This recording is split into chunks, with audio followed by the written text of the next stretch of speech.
Y aquí estamos con un amigo a bordo, Juan Pablo Restrepo, desde la ciudad de Miami. Music Business, hace estrategia, es un hombre de soul, un DJ, un coleccionista de vinilos y un creador de playlists. Juan Pablo Restrepo, ¿cómo te defines definitivamente? Valga la Hola redundancia. Gabriel, ¿cómo ¿Qué estás? tal? Muchas gracias Bien. por invitarme y un saludo a toda tu audiencia. Hombre, un placer tenerte aquí. Es muy bueno siempre conversar con Juan Pablo. Nuestras conversaciones telefónicas son de horas. Es Sí. impresionante la cantidad de carreta que alcanzamos a hablar nosotros dos, como buenos colombianos, pero con algo que nos une y es la pasión por los nuevos medios y por la música. Juan, de todas esas descripciones que tienes ahí de Vinyl Collector, de DJ, Soulman, Business Strategy, Playlist Creator, ¿cuál de todas esas es la que finalmente te define? Hombre, pues yo creo que yo soy un hombre de música, pues un showman, pues hasta cierto punto y un hombre de música. A mí, pues la música me ha permitido hacer una carrera en esta industria del entretenimiento que es pues tan compleja. Sí. Y me da todo, o sea, yo soy un consumidor de música constante 24 horas al día, no hay un minuto en mi vida eh, que no esté, que no giren alrededor de la música, bien sea en términos de trabajo formal, pues de creación de estrategias, El de negocio, desarrollo de socio. artistas, exacto, pero digamos, eh, para mi uso personal y para mi entretenimiento, la música es clave. O sea, yo lo que digo, estoy todo el día pensando o Pegado. consumiendo música por mi propio gusto o Sí. buscando nuevas cosas, definitivamente. Yo creo que si le preguntáramos a mi suegra, te puede dar una descripción muy parecidita. Es más, yo creo que en estos 60 días ya no creo que me aguanten más poniendo música en esta casa, eh, leyendo reseñas, escribiendo cosas para un proyecto, en fin. Giramos alrededor de la música, Sí. afortunadamente. Bueno, Juan Pablo, para los que no lo conocen, es el programador de HTV. Lo conocí en la ciudad de Miami hace ya unos cuantos años, como unos 12 o 13 años. Era blogger para Yahoo y ahí me encontré un colombiano que no sé por qué razón no tuve la oportunidad de conocerlo en Colombia, pero nunca es tarde y hemos hecho una amistad así a lo largo del tiempo. Juan Pablo es egresado de Ciencias Políticas de la Universidad de los Andes en 1996. ¿Cómo hace un egresado de Ciencias Políticas para ir a terminar tan involucrado con la música, Juan? Hombre, porque la música estuvo antes que la ciencia política. Yo he sido coleccionista, yo he sido curioso de la música desde muy temprana edad. Eso es consecuencia de tu papá, ¿no? También. Sí, sí, sí, sí. Y en mi casa, y pues siempre hubo música y siempre hay música. Mi papá era una persona que también le gusta la música y siempre nos permitió estar en contacto con la música y nos motivó y nos llevó a conciertos en Bogotá y en fin. Y creo que tuve la muy buena suerte de encontrarme con amigos en mi vida que eran tan gomosos de la música como yo. Entonces, eso me permitió empezar a entender bueno, empezar a comprar música, afortunadamente, y empezar a buscar cassettes y toda mi vida escolar, digamos, desde el colegio, giró alrededor de la música. Después empecé a trabajar como DJ, justamente entre que me gradué del colegio y empecé a entrar a la universidad. Empecé a trabajar como DJ también en Bogotá. Eso fue en la Radio Nacional. Eso fue, no, antes de la radio. Yo empecé a trabajar como DJ de discotecas. Ah, no me digas. Sí, sí, sí, sí, Eso sí. no lo sabía. Yo trabajé en Bogotá en Rapsoda, que era un bar medio alternativo ahí en el 82. Sí, También trabajé en Bulldog. Después trabajé en en Bulldog. Soho, en Soho, Sí, en Soho, que Soho fue una discoteca, una de estas discotecas grandes de Bogotá en el año claro. 92, ¿no? Como el 92, como al 91, como al 94, yo creo, 93. Sí, Trabajé varios años como DJ residente no lo en sabía. Soho. Y ya terminando la universidad, eh, tuve la muy buena suerte de estar vincularme a un equipo de gente que estaba pensando en armar una emisora para la Radiodifusora Nacional de Colombia. Y eso, de ahí salió Radiónica, pues de ahí se llamó 99.1, que hoy Claro. es, digamos que la evolución es Radiónica, Sí. pero ahí arrancamos en el año 95, el 6 de enero del año 95, arrancamos con 99.1 y yo ahí tenía primero la franja de la tarde y empecé a hacer programas de blues, que esa es otra de mis grandes pasiones. Claro. Hice programas de blues todo el tiempo, hasta el año 2000 que trabajé, en el 99, pues finales, que trabajé con la Radio Nacional. Hice programas de blues, hice los programas de rock en español, un programa que se llamaba Autopista Sur, lo hacía con Álvaro González, con el profe. Claro, ahí salió la clase de español después, ¿no? Exacto, él venía de hacer la clase de español con 88.9. 88, exactamente, con la superestación. Cuando se acabó su proyecto, entonces, bueno, él trabajaba también con la radiodifusora y yo hacía este programa casi, pues como al año de haber arrancado la radio, tomé yo ese espacio de rock en español y hacíamos una vez por semana 1 hora de rock en español y nos divertimos mucho. O sea, claro. yo creo que de las cosas que yo más añoro todavía hoy en día es hacer radio. No he vuelto, no tengo podcast, no. Deberías. Sí, Deberías. no sé, me gusta descubrir la televisión. Entonces la televisión también es muy complicada. Sí, quita más tiempo. Sí, pero la televisión me encanta. Pero ¿cómo hace uno? Porque realmente ese convito de 90 y... ¿Cómo era la emisora? 91. No, 99.1. 99.1, bueno, que se convirtió en Radiónica. Sí. ¿Cómo hacen todos ustedes que eran tan puristas y un personaje como usted, que aún es coleccionista de músicas, hablemos en la pluralidad, para programar reggaetón? Hombre, Gabriel, yo creo que eso viene obviamente pues uno tiene que evolucionar. O sea, cuando uno decide que quiere tomar profesionalmente alguna disciplina o algún trabajo, sí, tiene que entender que si uno no evoluciona, pues no pasa nada. ¿Sí me entiendes? Se queda estancado en el mismo punto o se vuelve uno un experto en una cosa y crece en ese único punto. Pero yo justamente cuando me vine aquí a Estados Unidos en el año 2000, entendí que la música latina era mucho más claro, que el rock y que la música en general había mucho más. O sea, a mí me gustaba la salsa, digamos, o sea, pero muy poca música tropical. Siempre fui un rockero, sigo siendo muy rockero, pero entendí que uno no puede volverse dogmático. O sea, que uno tiene que entender que para evolucionar en su vida profesional y en su trabajo y para aprender, tiene que abrir la mente. Abrir la mente, exactamente. Claro. Y oír a la gente, oír, sí. O sea, el oír, básicamente. Claro que también las circunstancias lo ponen a uno en situaciones en donde le toca aprender.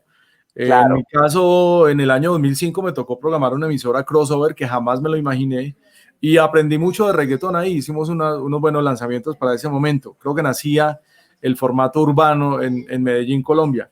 Y ahora que te escucho hablar así, recuerdo unas notas que leí la semana pasada sobre Mick Jagger, cómo él terminó salvando a los Rolling Stones por allá en 1978, cuando hicieron el álbum Some Girls, que estaba viviendo en Nueva York. Sí. Y entonces él decía, vea, en Nueva York no había sino punk y disco.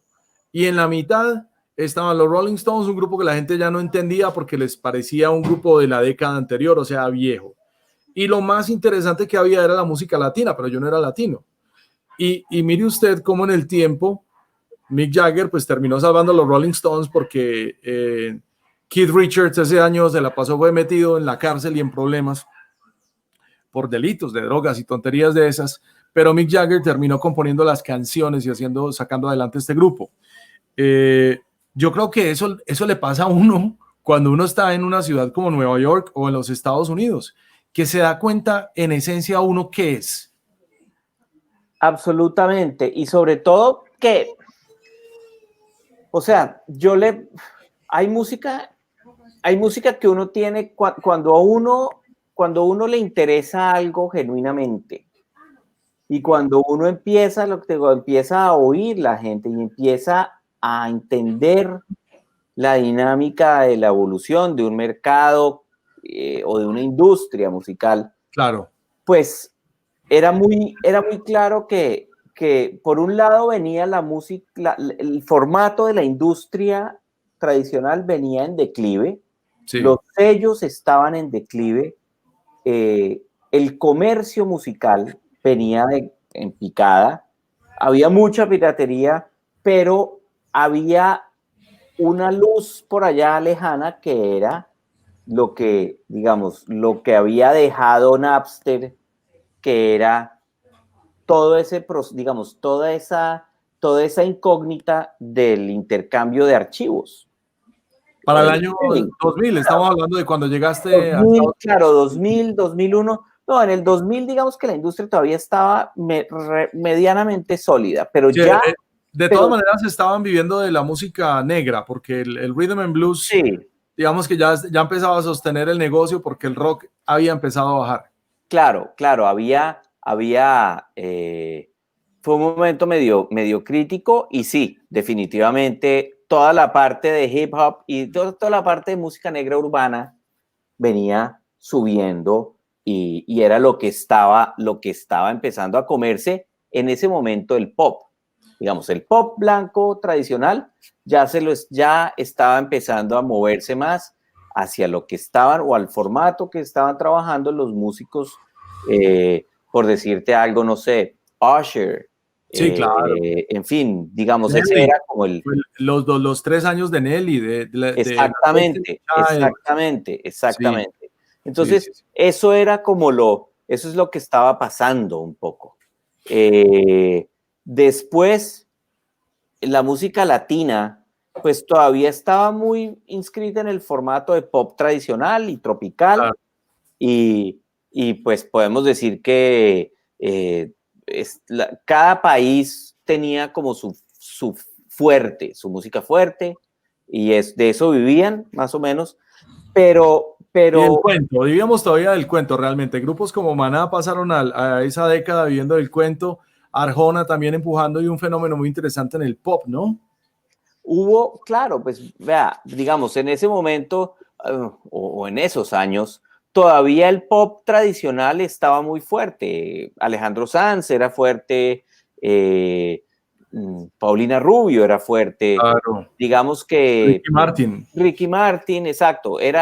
Pero a partir del año como 2004, 2005 es cuando digamos, cuando ahí ya empieza a ver por allá unas semillitas o unos sonidos diferentes que venían de Puerto Rico, que era el reggaetón. Claro, el estallido de la gasolina, por ejemplo. Había reggaetón y había bachata. La bachata dominicana también estaba pegando muy duro, sobre todo, acuérdense que en Estados Unidos, en la costa este, sobre todo, hay una dinámica que es muy particular, que es la música que se lanza en Puerto Rico para que en Puerto Rico se pegue y de ahí sea el trampolín para meterla a Nueva York. Claro.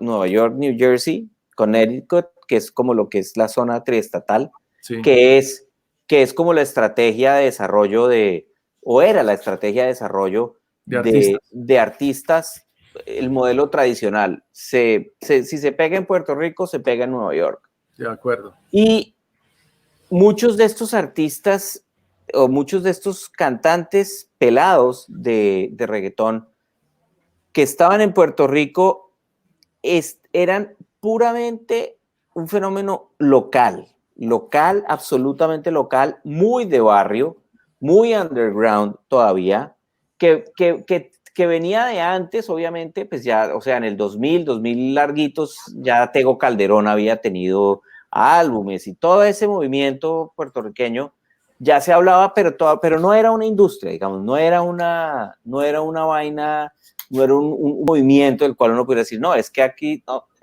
era muy desconectado. Pero a partir de La Gasolina con Daddy Yankee, ya ahí, ese fue como la primera canción que la gente dijo como, wow, ¿qué es esto, no? Claro. Por la estética y por todo. Ahí, digamos que ahí sí hay... Y después se empezaron a salir de a poquitos. Acuérdate, bueno, en esa época estaba Héctor y Tito también. Claro. Empezaron Don Omar empezó también ahí. Tego Calderón. Sí, Tego, pues bueno, Tego era, Vico sí, era también uno de los, digamos, de estos estandartes, de estos primeros músicos de hip hop que empezaron a hacer reggaetón después. Pero ya la industria empezó a fijarse en ellos. Entonces ya los sellos tradicionales, Universal, EMI, que todavía existía, Warner, Sony, empezó a tomarlos y ya empezó a desarrollarlos y ya empezó a ponerles una estrategia, pero pero el formato musical estaba en declive porque ya los discos no se vendían. Entonces, pues estaba esa desconexión. Estos artistas tenían la capacidad de vender, pero ya el mercado no estaba comprando como antes discos. Claro. Claro. Bueno, y fue también una gran oportunidad para las grandes disqueras. Firmaron muy baratos a artistas que después les dieron muchísimo dinero y empezó a llegar la fusión, digamos, musical con lo latino. ¿Cómo entra Juan Pablo Restrepo ahí en ese momento a la escena de la música? ¿Cómo fue tu vínculo con la música? ¿A qué te estabas dedicando antes y después de llegar a HTV? Mire,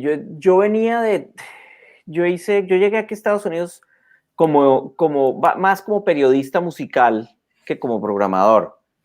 Trabajé o sea, yo fui freelancer para una compañía que se llama Zoom Media Group, que tenía un par de publicaciones aquí en Miami. Después fui freelancer también para Televisa, para Maxim. También escrito, ¿no? Sí. O sea, fui corresponsal de muchos medios de América Latina para música. O sea, yo en esa época básicamente cubría eventos y hacía entrevistas. Entrevisté a Lenny Kravitz, entrevisté a Johnny Greenwood de Radiohead en esa época, Rolling Stone Colombia acababa de arrancar. La primera edición o el primer ciclo de Rolling Stone que arrancó como el año 2001, 2002 quizás, yo hice para ellos varias entrevistas. Para Soho hice también entrevistas porque yo venía, digamos, ¿por qué escribía? Porque yo venía de trabajar como el primer editor musical que tuvo Soho. Recién salió en el año 98, 99. ¿Y Soho venía de la misma empresa que tenía la discoteca en la que eras DJ? No, Soho era de Publicaciones Semana. Fue cuando Publicaciones Semana lanzó Soho, lanzó Jet Set, lanzó Fucsia. O sea, empezaron a abrir el catálogo de publicaciones para hacerlo. Entonces, por trabajar en la radio, por contactos, por cosas, empecé a trabajar con ellos y ahí empecé a escribir más formalmente. Hacía reseñas, yo creo que yo no sé cuántas reseñas de discos he hecho en mi vida, pero hice muchas.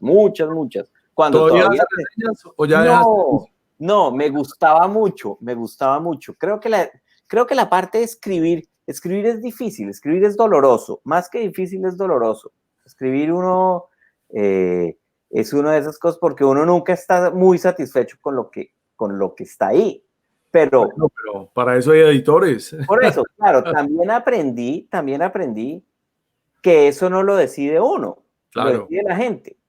Esas son esas cosas que uno con el oficio va aprendiendo, que no necesariamente el juicio de uno hacia lo de uno es benévolo, a veces es demasiado. Entonces uno lo que tiene que aprender a hacer es soltar Y eso lo aprendí ahí y y digamos, esas cosas pues le sirven a uno en medios de comunicación toda la vida. Claro. La audiencia es la que juzga.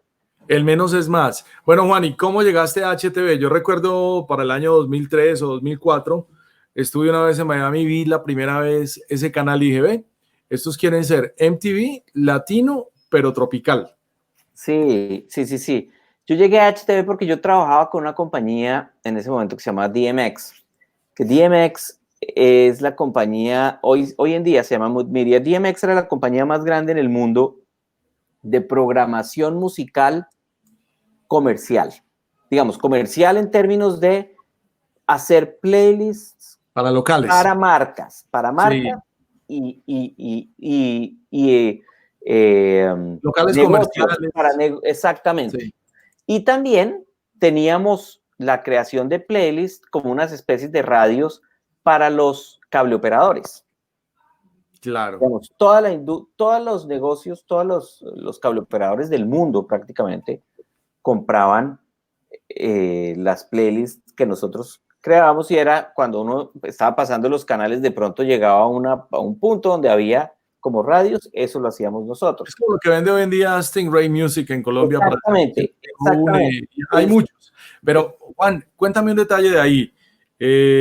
Hoy en día, cuando tenemos tantas opciones de programar nuestra propia música, pues técnicamente cualquiera es un programador. Alguna vez hacía un blog hablando de ese ejercicio.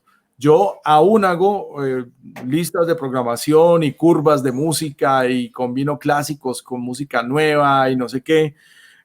¿Qué tan emocionante era eso para vos? ¿Cuántas personas había o se te volvió en algún momento un oficio repetitivo? ¿Qué tal fue esa experiencia?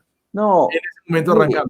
hay dos, claro, digamos, hay dos aproximaciones, porque cuando usted está trabajando para un cliente específico, esto es una herramienta promocional comercial. O sea, Claro. ¿cuál es el objetivo que tiene una playlist en un hotel, en un restaurante?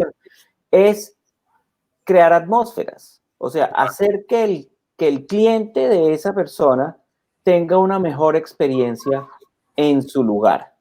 Si usted va a un restaurante, lograr que la gente pueda disfrutar de la comida, pero generar una atmósfera cálida o una atmósfera animada para que sin intervenir en eso, ¿sí me entiendes? O sea, sin ser protagonista. Eso no tiene que ser el primer plano. No. Es realmente música del paisaje, pero que igual te da un mood. Exactamente, uno lo que genera, eso se llama marketing sensorial, esencialmente. Sí. Entonces, digamos que yo tenía un buen background musical y entendí la importancia de la música como una herramienta en generar sensaciones. Es una cosa más, o sea, es una cosa más psicológica también, pero lo importante es que esto era mercadeo 100%. O sea, usted se sienta con un cliente y le hace el mismo cuestionario que le puede hacer una persona. Una cena, un restaurante. Sí, porque el objetivo es saber, pues, qué personas van, cuáles son las horas pico, o sea, cómo quiere este cliente, le tiene uno que escribir cuáles son las horas donde que digamos, la música de un brunch, a la música del almuerzo, a la música del happy hour, a la música de la comida, cuáles son las distinciones que tienen que tener. Entonces, como la personalidad que va a tener tu sonido. Sí, entonces, con base en esa información, uno lo que hacía era adaptar eso y traducirlo en música, teniendo en cuenta también, sobre todo aquí en Estados Unidos, que hay normas tan estrictas respecto al contenido, por ejemplo. Claro. Uno tenía que ser muy consciente que las canciones tenían que ser limpias, o sea, contenido lyrics. Sin groserías, sin contenido político, o sea, una cantidad de elementos muy complejos, pero entonces eso hacía la tarea doblemente interesante, porque usted tenía que hacer un trabajo de inmersión muy grande en mucha música y ahí conocí realmente, yo creo que, pues no todo, obviamente, pero conocí, digamos, tuve un contacto con la música mucho más grande y entendí que hay muchos géneros que se pueden, que se complementan,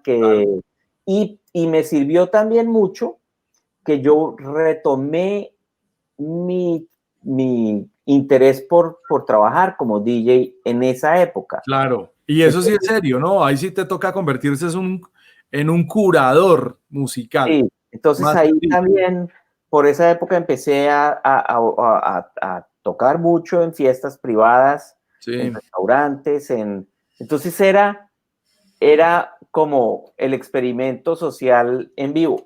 como a ver qué pasa acá si pongo la Sí. gasolina a las 12 de la noche. Juan, pero te fue muy bien, ese es un trabajo muy divertido, muy interesante para el colombiano promedio que llega a Estados Unidos, a otros nos tocó más duro. Eh, ¿Cómo pasaste la programación de video musical? Mire, entonces, digamos, DMX para esa época tenía un dueño común, o sea, una empresa que era la dueña para América Latina, DMX, y tenía unos canales de televisión entre los cuales estaba HTV. Ellos eran de Entonces, Texas, ¿no? esos, perdón, Ese grupo era de Texas. no, ese grupo era de Argentina, pero Ah, sí. con base en Miami, sí. Ah, ok. Eh, digamos, la historia de HTV rápidamente la resumo. HTV comenzó siendo un canal muy pequeño aquí en Miami que se llamaba Hispanic Television, que Claro, querían ser una especie de MTV, pero hispano. tropical. Sí, hispano. Sí. Cubrían, ese proyecto fue creciendo, luego creo que lo compró Cisneros, o sea, Venevisión. Ujú. Eh, Después eso lo adquirió otra compañía que es era el grupo Claxon, que era, digamos, un poco anterior a que yo entrara a trabajar como programador de HTV, pero pues hubo una transición y eso después lo compró Turner Broadcasting y ya ahí yo arranqué firme hace 11 años. Bueno, Turner Broadcasting no sobra subrayar que es la compañía dueña de TNT Sí, eh, exactamente. y de CNN. Sí, Prácticamente casi todo lo que vemos en televisión, Boomerang, Cartoon Network, todo, etcétera. todo. Por cierto, un saludo para ellos que invité a Alejandra ahora, pero había que mandarle un email al presidente de programación y no le interesó una conversación con Colombia. Bueno, Juan, y volvamos a la ciudad de Miami. Entonces, entra todo este alboroto, toda esta alegoría de la música urbana y ya estaba el camino hecho para HTV. Claro, ya es, o sea, mire, HTV, creo que HTV es un canal que obviamente se enfocó mucho o se enfoca siempre en música. Y cuando la televisión empezó a dar un giro en contenidos hacia los realities, Aguantaron. dejando atrás, digamos, o evolucionando hacia otros contenidos para jóvenes que ya no Sí, estaban enfocados en la música, sino más en otro tipo de experiencias de vida con experimentos sociales, que son los realities. claro. HTV se mantuvo enfocado en la música. Y eso sería una difícil decisión o sería complejo, porque es que el estándar de MTV llegó a estar tan diversificado que era MTV, MTV en español, M2 y M3, por ejemplo. Sí, Hasta ese punto llegaron. claro. Entonces, HTV se mantuvo en la música y sigue en la música. O sea, mientras que las otras compañías abandonaron el formato musical para siempre, Claro. HTV se mantuvo en la música y sobre todo en la programación de videos, siendo muy claro en que pues América Latina era digamos, ahí estaba el fuerte. Claro. Eh, y, Era. y le apostamos a eso y le apostamos al desarrollo de artistas nuevos. Digamos que siempre fue, HTV yo creo que es de los canales que siempre tuvo al reggaetón y a la música urbana dentro de, digamos, como uno de sus objetivos de programación más importantes, y los seguimos. O sea, yo entré y un poco seguí ese formato, siendo más agresivo en el desarrollo de artistas. Por ejemplo, todavía no estaba la camada de artistas urbanos colombianos. Juan, pero yo no sé, percibo también que fue súper clave que estuvieras ahí para el desarrollo de artistas colombianos. Me imagino que eres amigo de todos y cada uno de ellos, desde Fonseca hasta Juanes, Carlos Vives, Andrés Cepeda, bueno, qué sé yo, y los últimos artistas que han llegado como J Balvin. Pero en un momento también HTV estaba apostándole al nicho mexicano, ¿no? Claro, hubo eso desde siempre también. Acuérdate que Mm. HTV primero venía de ser un canal hispano en Sí. Estados Unidos. Después fue que dio ese vuelco y empezó a mirar hacia América Latina. Entonces, por ser un canal hispano en Estados Unidos, tenía como objetivo, pues, el mercado mexicano, y había una gran parte de la programación regional, básicamente ¿Y por regional qué en no sus terminó géneros. volcándose allá si el formato regional mexicano, digamos que ha sido más grande y gana por números? ¿Por qué no se los arrastró? Porque HTV ya no tiene a Estados Unidos como un Objetivo. territorio. Ya no es Ah, un territorio, entiendo. ya no, ni siquiera tenemos distribución. Muy bien. Entonces, ya ni México ni Estados Unidos eran un objetivo. Entonces, reforzamos aún más lo latino, hispano. Claro. Pues no que México no sea latino e hispano, pero digamos que no era un territorio. Yo tomo el pop mexicano, tomo un poco del rock mexicano tradicional, pero lo regional no. No, lo que pasa es que también México, y creo que ha sido una movida estratégica dentro del marketing de HTV, México puede ser el país más saturado como objetivo de cualquier mercado, ¿no? De cualquier producto. Claro, Es claro. impresionante. Pues, pero igual, es un territorio tan grande y tan diverso que hay cabida para todo. Sí, Realmente hay público. Esa es una de digamos, el mercado de México es un mercado que es muy valorado por los artistas en desarrollo, porque el usuario musical mexicano tiene una diferencia muy grande con el usuario musical quizás de otros países de América Latina, y es que es una persona que le gusta oír la música. claro. No es tanto, digamos, no reacciona tanto bailando si me entiendes, es más un perfil que le gusta ir a ver un concierto y ver a los artistas Claro. tocar, gozar esa experiencia. Por eso es que es un territorio que para el pop, para el indie en español, pues para el rock en general, es perfecto, porque todavía hay un gran mercado de gente que le gusta ir a tener esa experiencia cercana musical. El urbano, sabiendo que pues, el urbano ha ido invadiendo y ha ido tomándose todos los mercados, todavía a veces lucha con México. Claro, es que le da muy duro. Yo siento que México apenas le abrió la puerta al urbano ahora unos 5 años, en mi percepción. Puede ser un poco más. Han intentado desde hace mucho tiempo, ¿no? Y te digo, o sea, Wisin y Yandel han hecho unos conciertos gigantescos.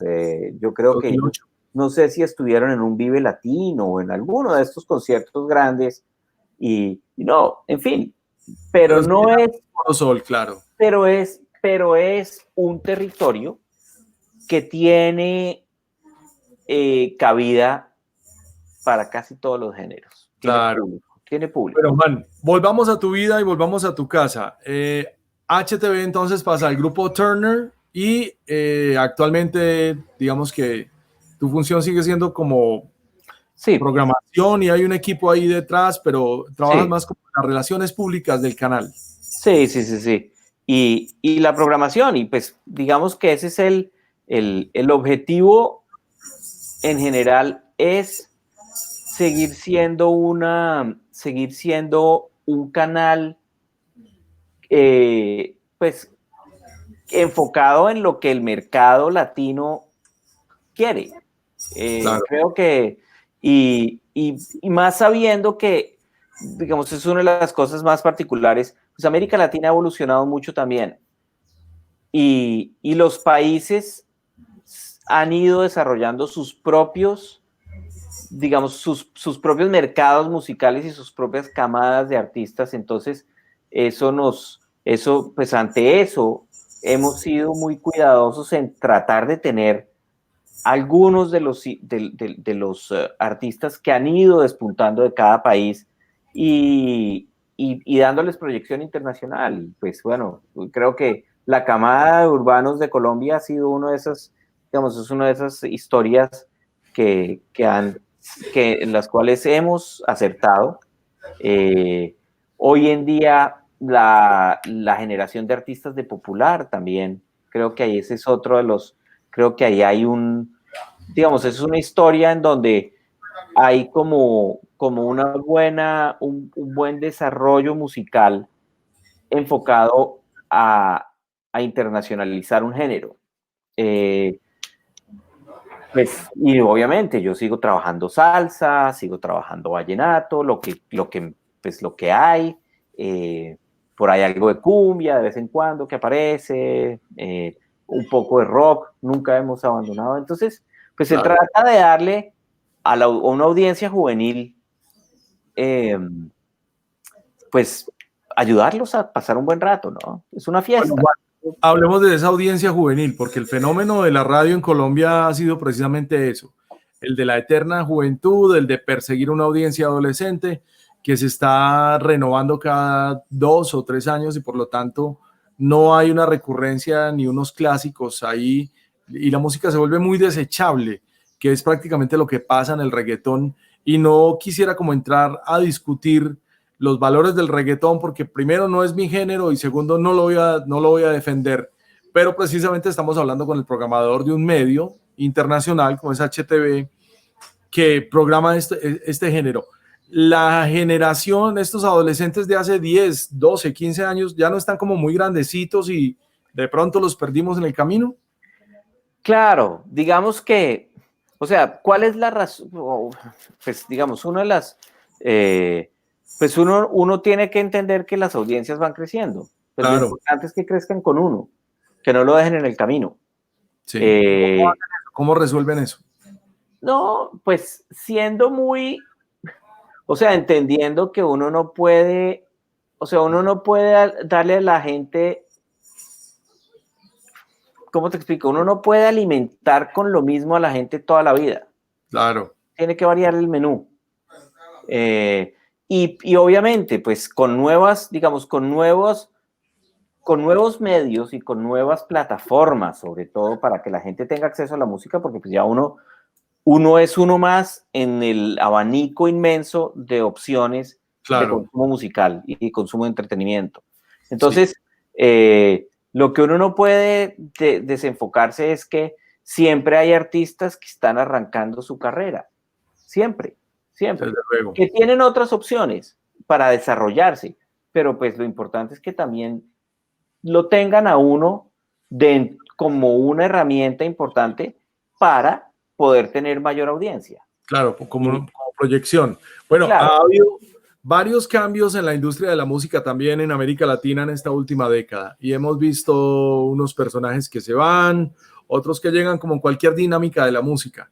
Pero Juan, yo sí siento que la música se nos ha estancado un poco en Sudamérica. Y no hablo precisamente de Colombia, que se nos ha vuelto la cantera musical, pero en Argentina, por ejemplo, ¿qué está pasando? ¿Qué está pasando en Uruguay? ¿Por qué de no, Chile no tenemos grandes noticias de artistas musicales? no, claro, siempre hay proyectos y siempre hay propuestas. El asunto es que lo que te digo de la evolución de los mercados, por ejemplo, es que antes la industria de conciertos no era rentable, por ejemplo. Ujú.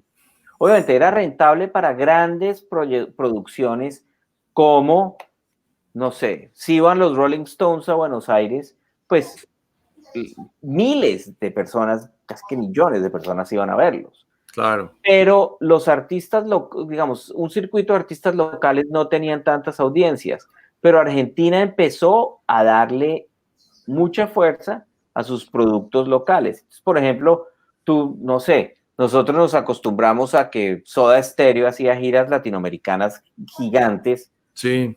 Y Fito Páez, y Charly García, y Miguel Mateos, y los Fabulosos Cadillacs, eran como, pues, los artistas que uno decía, hombre, esa era nuestra visión de rock and roll. Ellos hacían giras, los artistas colombianos no podían hacer giras, porque no había nadie que los iba a ver.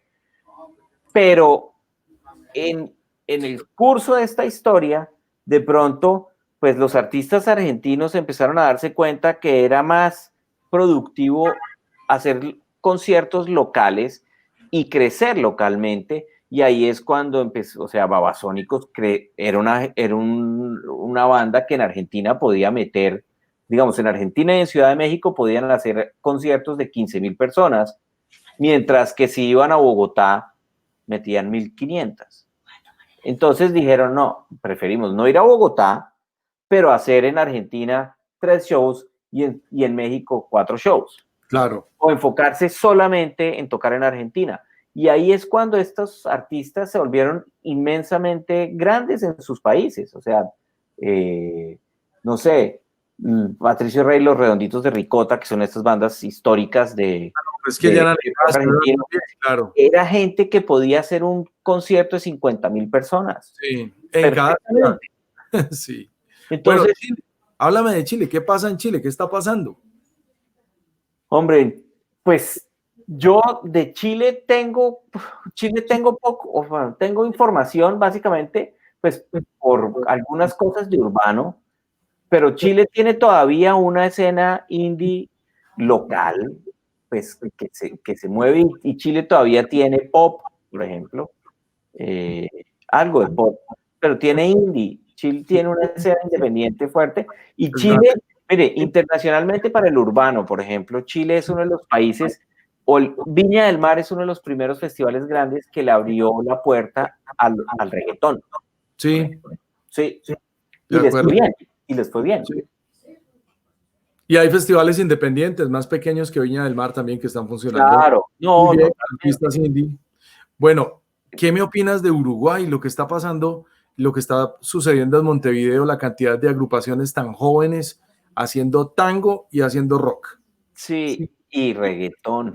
Y urbanos. O sea, yo tengo, acuérdense que bueno, Uruguay tuvo cosas interesantes porque Uruguay tuvo como este movimiento de cumbia urbana.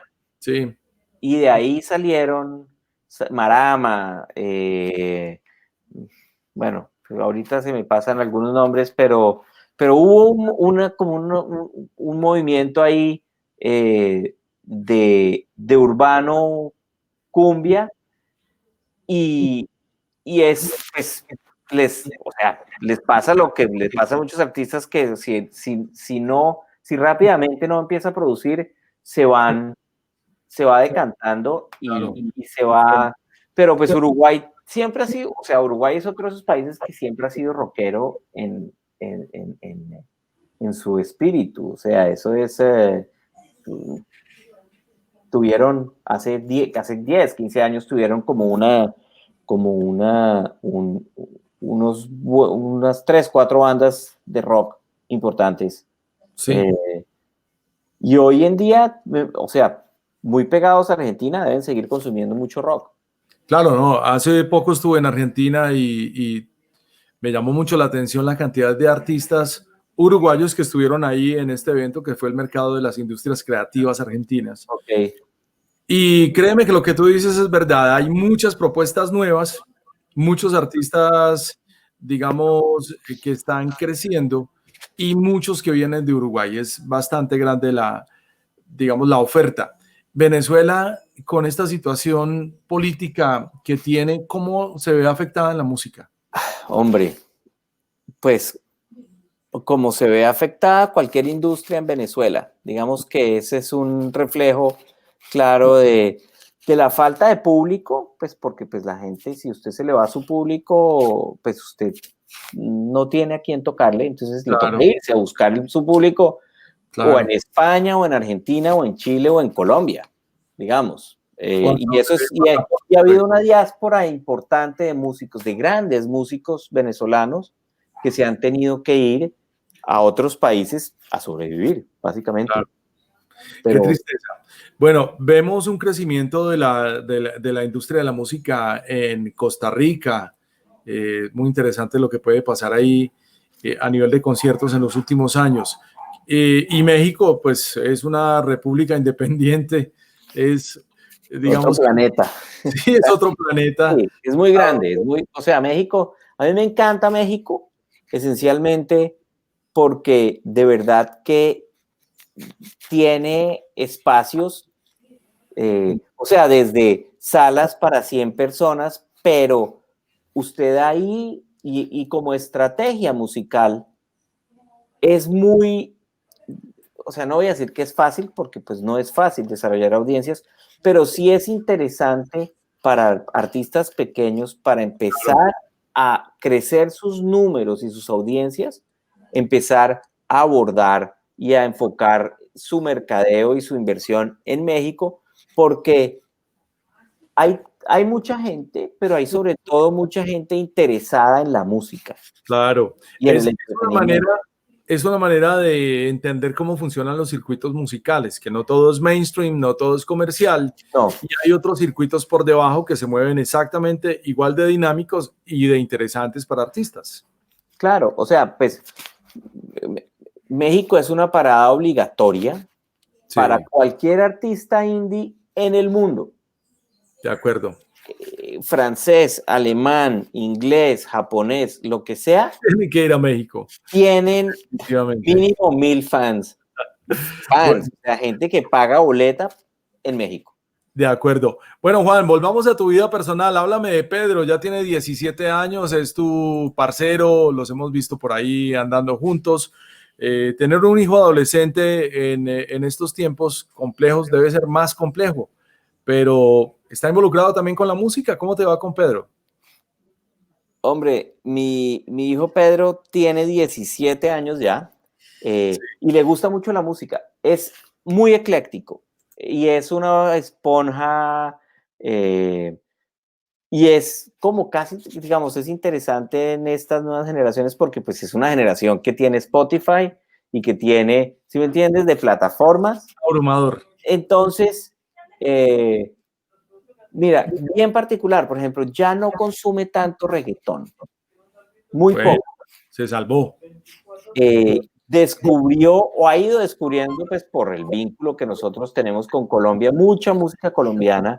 Qué bueno. Entonces, por decirte algo, le gusta el vallenato, Qué oye vallenato, le gusta la cumbia colombiana, la ha ido descubriendo música tropical clásica de los 70s, Pastor López, o como esa, pues cosas, se le tiene. sí, Y todo toda eso. la O sea, plasma de los 80s. sí, exactamente. Ha ido descubriendo eso, pero a la vez es, él es más, digamos que él oye mucho hip hop, pero es mucho más old school y es un gran fan de Biggie y de Tupac. Qué Digamos que bueno. son como sus dos.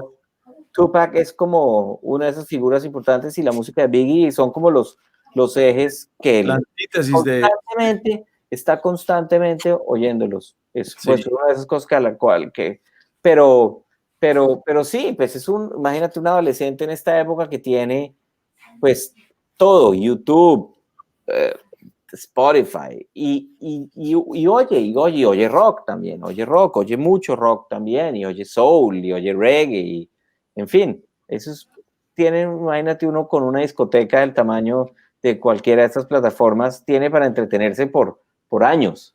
pero bueno, y en los discos físicos ya empezó a esculcar los tuyos, ya empezó a acercarse a la música del papá o definitivamente todo. No, no mucho, no mucho, pero ha estado, por ejemplo, últimamente ha estado interesado en mezclar, Ah, a empezar a aprender a mezclar. ah, Entonces, y eso es algo que uno tiene que aprender solo, o sea, eso es algo primero, digamos, la aproximación al, a la curiosidad de qué es mezclar, es algo a lo cual uno llega solo y todavía no, o sea, está ahí cosas muy rudimentarias, pero bueno, ahí va. qué bien. Bueno, Juan, volvamos a otro plano tuyo y es el profesional. ¿Cómo te fue con la artista Paula Arenas, de la cual has sido recientemente manager? Y ella inclusive fue nominada al premio Grammy, pero te soltaste de ese eje en la música. ¿Qué pasó? Gabriel, si tuve la grandísima fortuna de que Paula confiara en mí para cuando estaba en el proceso de empezar a grabar un disco, que fue Visceral, que lo lanzamos terminando el 2018, se lanzó el primer sencillo, eso fue como en octubre o noviembre del 2018, se lanzó el primer sencillo, y en el 2019, el año pasado, ya se presentó en mayo el disco completo. Ese disco, digamos que yo conocía a Paula desde antes, éramos primero amigos y pues yo por estar trabajando en la industria, hablaba mucho con ella, tratando de como de ayudarle y asesorarle un poco en su desarrollo musical. Y, y me dijo un día, como a mediados, no, como a finales del 2018 quizás, me dijo, hombre, ¿por qué no me maneja? ¿Por qué no me ayuda en esto? Y yo nunca en mi vida había pensado en entrar en digamos, en ese mundo del management, pero es una gran artista colombiana, con muchísimo talento, conocía muy bien como el equipo con que estaba trabajando en la parte musical, que es el maestro Julio Reyes Copelo, con el estudio, pues con su gente en Art House. Entonces, pues no lo dudé ni por un segundo y me eché de cabeza y pues ella es una cantante de pop tradicional, digamos que no reñía mucho con mi trabajo Esencial. esencial, digamos, era otra cosa en donde no tenía eh, pues mayor conflicto. Entonces me metí de cabeza y nos fue muy bien, afortunadamente.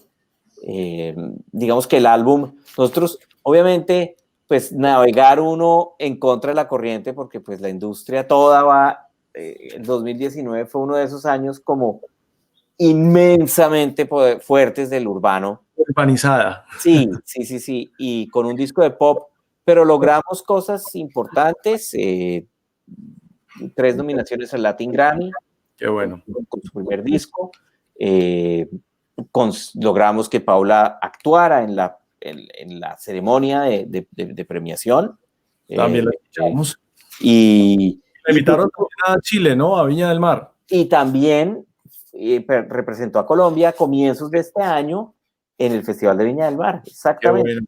Y Juan, esto es pura pregunta de papá, pero ¿Paula es la hija del productor Arenas, el de toda la vida? no, no, no, no, Ah, no, no no, tiene no, nada que Paula, ver. no, no, Paula viene, pues lleva muchos años, o sea, muchos años entre comillas, porque pues, es una chica joven, pero pues sí tuvo una carrera en Bogotá más indie, y después se vino aquí a Miami y acá fue cuando yo la conocí y ha trabajado con el maestro Julio Reyes, que es un productor impresionante, impresionante, yo creo que los productores más importantes que hay ahorita en la escena musical latina. Eh, y entonces, pues, hicieron muy bonitas canciones y es una de esas cosas que, pues, me siento muy orgulloso porque logramos justamente en un momento donde la industria está mirando para otro lado, conseguimos que el pop, Claro. y pues al lado de artistas muy importantes, ¿no? Hicieron girar cabezas. Bueno, ¿y por qué la soltaste? Por muchas razones, porque yo creo que en esto en esto tiene que ver mucho los ciclos de trabajo. Ya. Los ciclos de trabajo. Yo creo que hay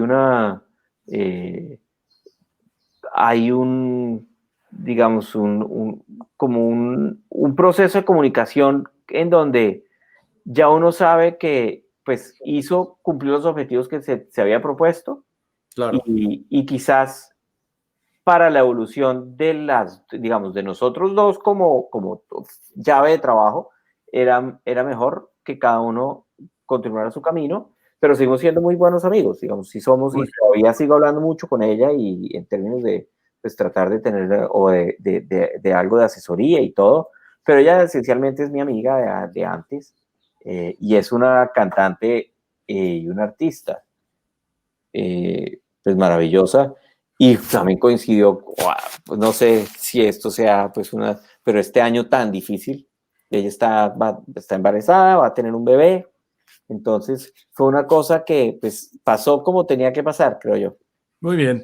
Juan, para ir cerrando, indiscutiblemente una persona que está involucrada en la industria de la música como vos, hay que preguntarle qué va a pasar con este resto de año, que creo para mí que queda en pausa, pero qué viene en el sonido de América Latina. ¿Hacia dónde va esta industria musical? A ver, pues o sea, yo creo que este es un año de pausa forzada, pero es un año en donde los artistas y los creadores o la gente que está entrando en la música tiene que aprovechar para explorar estrategias. Claro. Porque las audiencias pues están pendientes, o sea,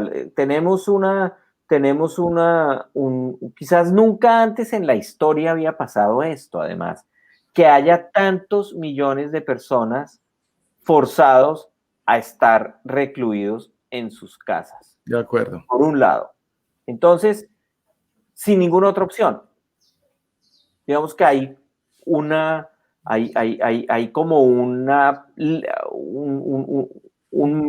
leyes que obligan a la gente y uno, pues por una pandemia, que se tienen que quedar en la casa. Entonces, la gente está volviendo a la radio, porque ese es otro, digamos, ese es otro de esos mitos, porque pues no todo el mundo tiene para tener un plan de datos en su celular.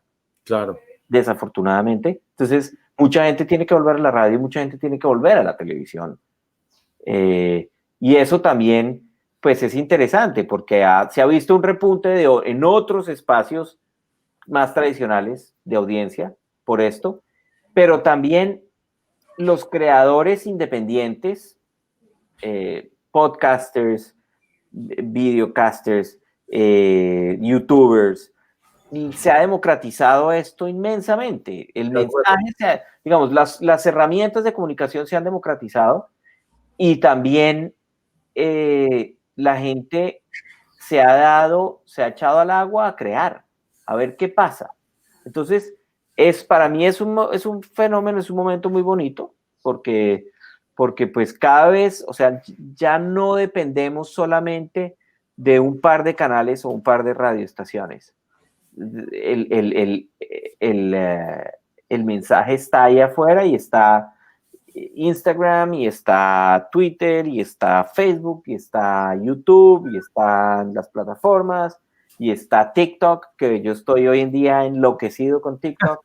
Se volvió una plataforma musical increíblemente. Esa es otra, digamos, otra de las cosas que la gente tiene que entender, es que hay que aprender cómo funcionan esas plataformas, porque hay oportunidades, entendiendo las ventajas que tiene, aprender cómo funciona.